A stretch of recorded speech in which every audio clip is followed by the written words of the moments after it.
chaleureusement la réalisatrice Stéphanie Di Giusto, la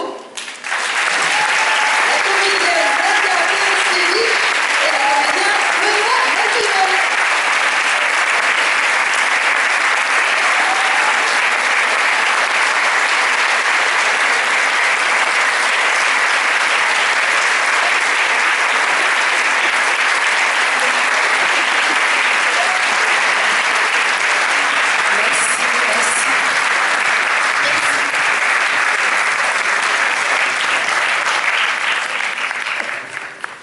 Bonsoir à tous les trois. Bonsoir, bonsoir, merci d'être là.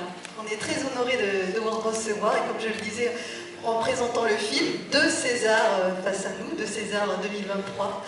Alors avant de passer le micro dans le public, pardon, une première question toute simple. Alors à vous, Benoît et Nadia, pardon, je suis un peu émue. Une question toute simple sur votre première lecture du scénario et ce qui vous a touché le plus en lisant le scénario. Moi j'étais très touchée par l'histoire dès la première lecture parce que c'est un personnage hors norme et en même temps moi je me suis identifiée. Ce destin de femme, je trouve que c'est un portrait magnifique et elle voudrait vivre sa vie de femme comme elle le souhaite. Et je trouve que ça parlait de la liberté d'être qui on a envie d'être. Et je trouvais ça très actuel aussi.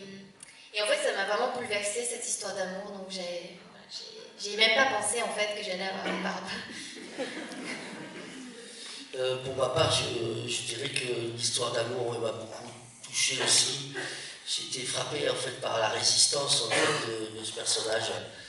Il résiste tellement et c'est vrai qu'on a l'habitude dans les scénarios avec des histoires d'amour où on attend le moment où ils vont conclure, quoi, conclure, pardon. Et c'est vrai que ça me touchait de plus en plus, quoi. J'étais très ému à la lecture. Donc c'est quand même pas mal quand on ressent des émotions en lisant un scénario. Et puis je crois que ce que disait ma camarade, c'est juste, et quand on s'identifie dès la première lecture, c'est plutôt bien parti, quoi. Voilà. Alors la parole est à vous, s'il y a des questions en public, n'hésitez pas à bien lever la main. Et si vous êtes encore un peu timide, j'ai plein de questions. Ah voilà, une première question sur la gauche. Bonsoir, donc je voulais savoir quelles avaient été vos réactions la première fois que vous vous êtes vus avec la barbe, l'un comme à l'autre, et si vous aviez pu rapidement tomber sous le charme de ce personnage avec cette transformation. Pour ma part, il y a eu un long travail pendant plusieurs mois pour trouver comment allait être cette barbe. Donc au départ, à quelques millimètres près, ça n'avait pas ce que c'est à la fin. Donc au début, c'était pas forcément très harmonieux, quoi. Il y a eu un grand travail. Moi, ça m'a déstabilisée et je dois dire que c'est plus sur le tournage que ça m'a vraiment questionné ma féminité, plein de choses. Ça m'a beaucoup troublée.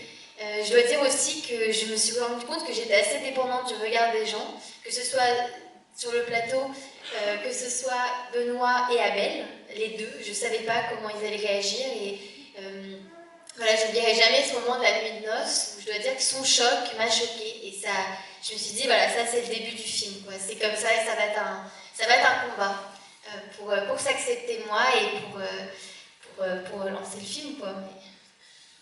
J'ai beaucoup de mal à regarder les films trop tôt, on va dire. C'est vrai que un réalisateur, il s'étonne un peu, mais j'arrive pas à me plonger dans le film quelques mois plus tard, un an après. On l'a vu pour la première fois, moi je l'ai vu à Cannes, dans une immense salle. Et vous savez, je me cache les yeux quand il y a des scènes comme les scènes d'amour, tout ça. Je suis hyper pudique, quoi. Je regarde pas. Je suis comme ça, je me dis, bon, ça y est, c'est passé. Et donc, à chaque fois que je revois les films, 2-3 ans après, à ce moment-là, je prends pleinement conscience de l'histoire. C'est pas parce que j'ai des souvenirs du film en dehors, c'est juste que j'arrive pas à me détacher, en fait. on est encore trop, le personnage est encore trop présent dans ma chair, quoi. Il est là, et donc je suis extrêmement, j'accompagne ses émotions, enfin je les vis avec lui encore, quoi. Donc je vous avoue que c'est trop public, quoi. Pour moi c'est vraiment difficile. Mais voilà. Est-ce qu'il y a d'autres questions? Voilà, en haut, au milieu.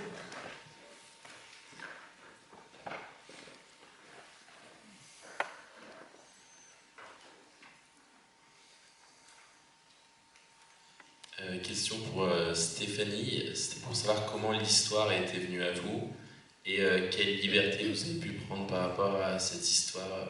Oui, en fait, je me suis inspirée d'une femme qui a existé début XXe siècle, qui s'appelle Clémentine Delay, une femme à barbe, on appelait une femme à barbe célèbre. Et en fait, quand j'ai vu ce visage de femme avec une barbe, il y a quelque chose qui m'a touchée. Moi, je la trouvais gracieuse, en tout cas. Et du coup, je me suis intéressée à elle. Et justement, ce que j'aimais, c'est qu'elle était représentée comme une femme, en fait, et pas justement comme une bête de foire. Mais je ne voulais absolument pas raconter un biopic, en fait. Quand j'ai lu les mémoires de Clémentine Delay, je me suis rendu compte qu'elle parlait très peu de son mari. Et en fait, je me suis dit, mais c'est quoi, en fait, aimer cette femme ? Il y avait quelque chose qui m'intéressait. Je savais qu'avec un personnage aussi particulier, si j'allais inventer une histoire d'amour avec elle, elle allait m'emmener au-delà de l'amour. J'avais l'impression que Rosalie, en fait, elle interroge un peu l'humanité, finalement. Ça va au-delà d'une histoire d'amour. Donc voilà, j'ai voulu vraiment raconter, décortiquer le désir et les sentiments avec Rosalie. Une autre question, et peut-être on attend donc que le micro arrive à la prochaine question. J'en vois pas vraiment. Voilà, si, par là. Mais je vais quand même vous poser une question en attendant à Benoît et Nadia. Alors j'avais appris que pour ce tournage, il y avait eu cette idée qui, je trouve très intéressante, que vous ne vous côtoyiez le moins possible avant le tournage pour qu'il y ait finalement comme un parallèle avec ce qui se passe dans le film. Qu'on ne se voit pas du tout, même. Ouais, Elle ne voulait pas qu'on se rencontre. Malheureusement, on présentait chacun un film au Festival de Cannes et on s'est croisés un soir sur le trottoir. On s'est dit « Ah !» Et puis au moment où on se fait la bise, on se dit « Oh non ! Faut pas se parler, faut pas se regarder, faut pas se... Voilà. » Et on s'est dit « Bon, bah, l'année prochaine !» Et c'est vrai qu'on a gardé ça jusqu'au début, jusqu'au premier jour de tournage, où on a fait cette scène de rencontre quand il y a le cerf que Abel met fin à ses souffrances, elle est sur la calèche, et je trouve ça en fait vachement intéressant de procéder comme ça. Moi j'aime qu'on ait d'épouser au maximum les situations, de vivre vraiment les choses, et ça apporte quelque chose à chaque fois. Quelque chose enfin on le vit vraiment intensément. On a à la fois le trac, on est ému, on a plein de questions. Et donc elle se préparait dans la même maison, elle se préparait au premier étage, moi j'étais au second, et je ne savais pas ce qu'elle faisait, quoi. Et on a décidé d'éviter de se croiser. Moi j'ai dit à la personne qui m'a mis sur le plateau, je dis elle est partie, c'est bon, elle est là-bas. Ok. Alors j'ai suivi, et puis je suis allé me planquer, et puis dès qu'il y a eu la première prise, voilà. On a fait ça, c'était formidable. Oui, c'est assez dingue parce que finalement, on s'est rencontrés dans les scènes. Donc, c'est assez fou de se dire qu'on vit une petite vie dans une vie et sans vraiment se connaître en dehors et d'avoir eu une complicité qui est née dans les scènes comme les personnages. Donc, c'est vrai que c'est tellement toujours. C'est génial d'avoir la chance de pouvoir céder de la réalité, vu que la frontière, elle est quand même fragile avec la fiction. Enfin, si on peut céder. En tout cas, moi, ça a créé chez moi un truc où j'étais complètement déstabilisée au début. J'essayais d'attirer son attention. Enfin, je me souviens qu'il y avait quelque chose d'étrange parce que j'étais pas habituée. Et en fait, ça m'a portée en fait pour jouer, vraiment. En fait, on a fait des scènes parfois, scènes qui sont très fortes, où j'ai dit, merde, j'étais trop fort. Elle a l'air totalement par terre. J'ai dû crier trop. Je la voyais encore Voilà, c'est la scène quand t'es dans la chambre, et que je venais, je t'avais jeté des pièces là. Une violence. J'ai dit, mais ça va, je fait mal. T'étais vraiment terrorisée. C'était fou, quoi. Oui, mais tout ça, c'est de toute façon dans l'endroit du jeu. C'est ça qui est génial, c'est qu'on avait un tel self-place sur le plateau, c'est que j'étais en fait, c'est le fait de se sentir si bien sur un plateau qui fait qu'on peut aller dans ces endroits-là, parce qu'on sait qu'on est en sécurité. J'avais en fait une grande confiance aussi, donc on se laisse aller à ça. Mais c'est vrai qu'il y avait des scènes, je pense que, en fait, il y a des moments, même si on sait que c'est écrit, en fait, quand ça arrive, j'avais des moments, je ne savais pas ce qui allait se passer, en fait. Je rentrais, et c'est des moments de jeu dont on se rappelle, parce que ça crée une sorte de vertige et d'adrénaline telle, parce que je me disais, mais je ne sais même plus ce qu'on tourne, quoi. Et en fait, ça, c'est quand même... Mais c'est un vrai talent de s'abandonner. C'est ça aussi, hein, de se laisser aller, et c'est ça qui était merveilleux, et chez Benoît et chez Nadia.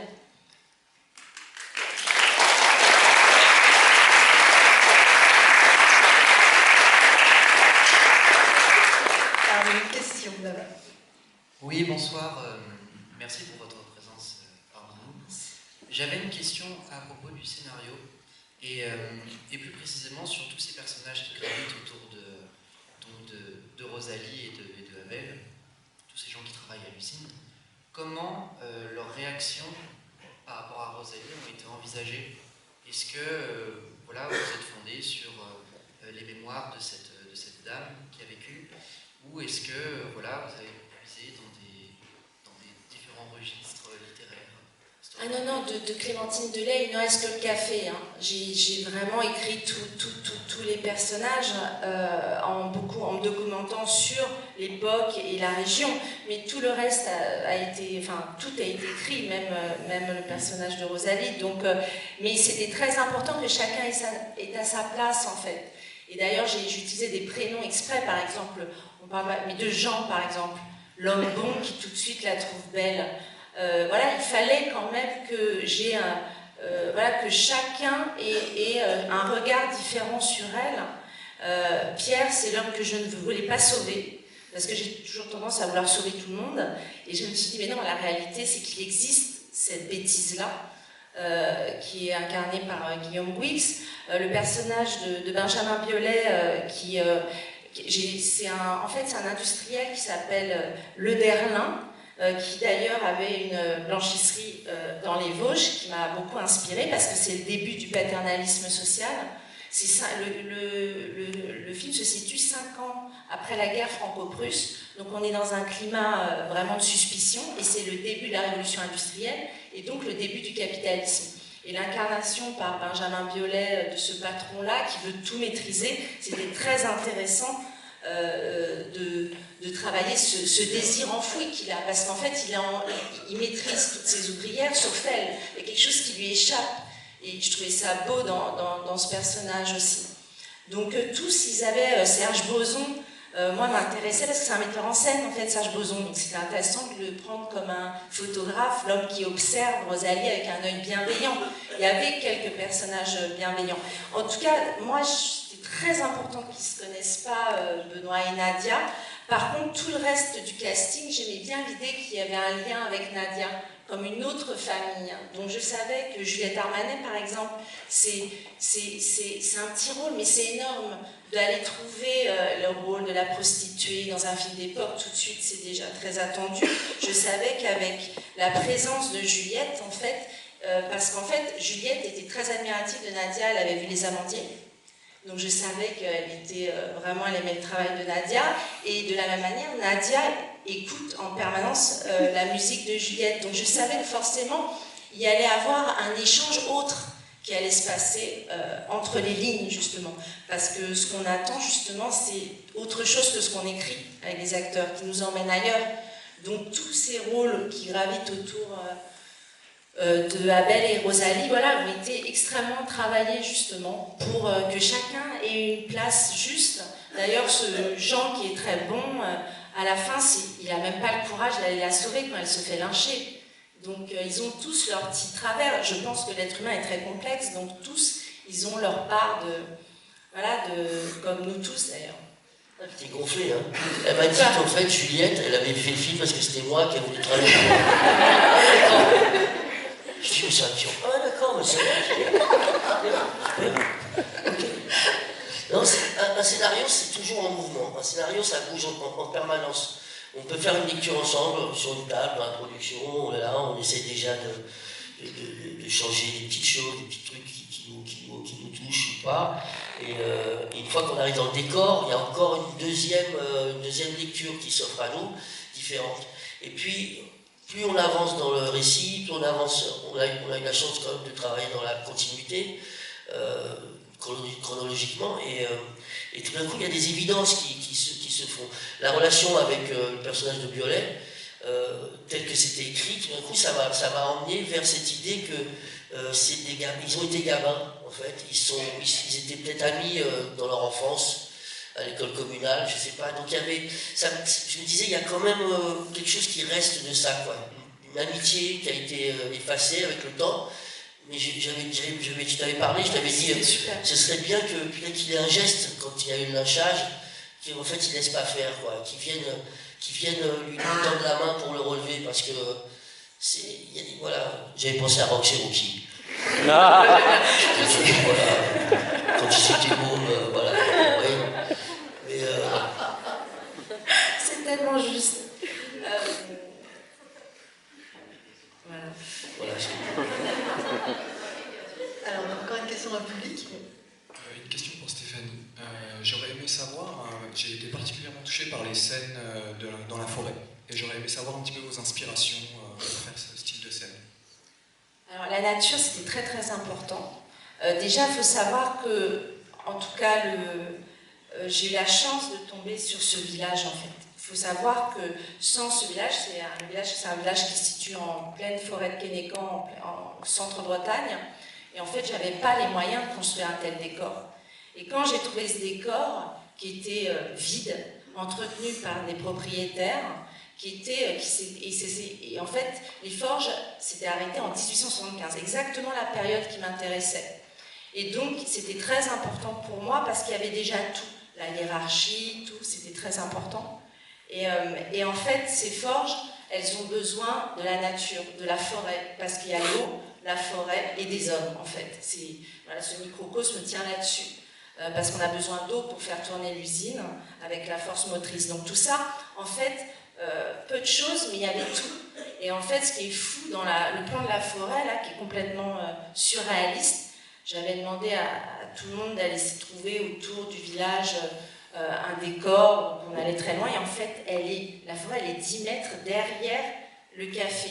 Le café, d'ailleurs, pour information, qui est l'auberge des ouvriers des forges. Le café que j'ai pris, c'était l'auberge des ouvriers. Je n'ai touché à rien. Le mur de bois, le chiffre 1800 que vous voyez gravé sur le bois, c'est d'époque. Et c'est ça où c'est fou. Souvent, moi, je ne crois pas à la reconstitution en film d'époque. Même mon premier film, La danseuse, rien n'était reconstitué. C'était du vrai. Donc, c'était très important.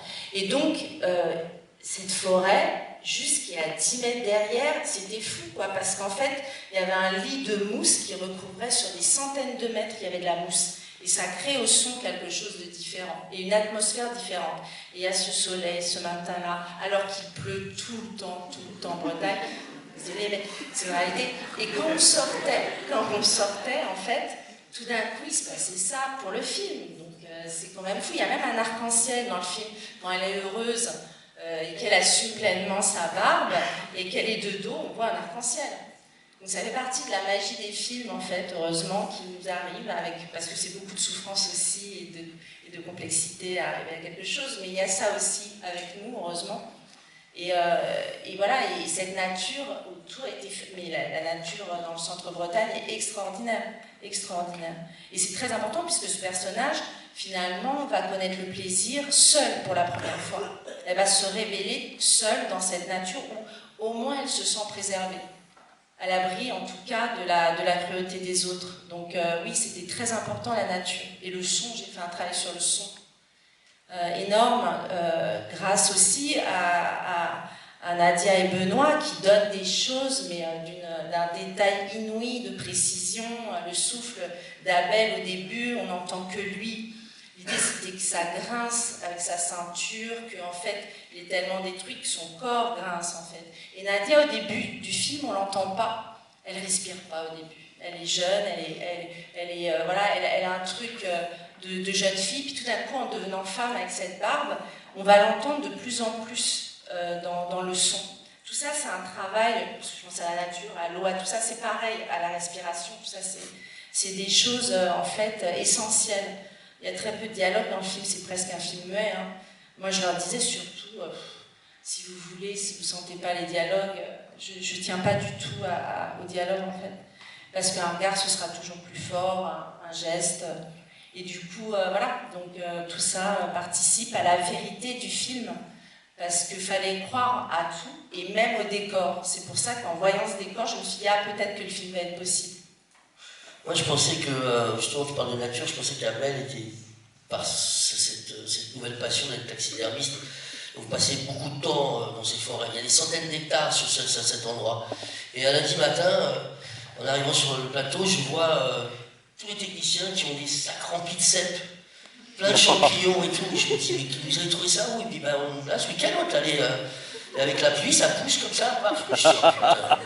C'est moi mon rêve, et je dis, bah tiens, pour le travail d'acteur, pour le rôle d'Amel, je vais aller à la pause déjeuner, aller chercher des scènes. Et je me suis perdu. Et donc une heure passe et il ne savent plus où je suis. Il n'y a pas de réseau. J'ai disparu. C'est vrai, on a perdu Benoît. 2 heures, je trouve une petite route de campagne avec mon téléphone comme un idiot. Et finalement, j'ai vu un autostoppeur, je lui ai dit, vous pouvez pas me ramener au Forge et tout, il m'a ramené.